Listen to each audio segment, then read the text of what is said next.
نحمده ونصلی علی رسولہ الکریم اما بعد فاعوذ باللہ من الشیطان الرجیم بسم اللہ الرحمن الرحیم۔ شروع اللہ کے نام سے جو بڑا مہربان نہایت رحم کرنے والا ہے۔ آج کا عنوان ہے صحیح بخاری کی حدیث نمبر 12، ایمان کا بیان۔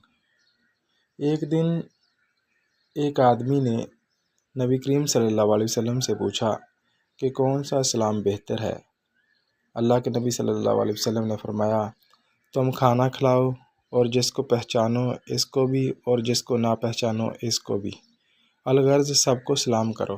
تو یہاں سے پتہ چلتا ہے کہ نبی پاک صلی اللہ علیہ وسلم نے اسلام کو پسندیدہ فرمایا اور یہاں پر بھوکوں، نداروں اور بے سہاروں کو کھانا کھلانے کا کہا، اور اس کے علاوہ ان لوگوں کو بھی سلام کرنے کا کہا جن کو آپ جانتے ہیں، ان کو بھی سلام کریں، اور جن کو آپ نہیں جانتے ان کو بھی سلام کریں۔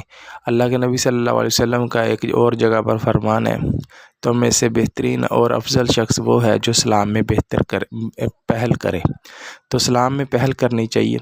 اسی طرح جو آپ کے ہمسائے ہیں، اگر ان میں کوئی بھوکا ہے یا کوئی آپ کو لگتا ہے کوئی شخص جو کافی دنوں سے بھوکا ہے، تو اس کو جو ہے کھانا کھلائیں، یہ مسلمان کی نشانی ہے۔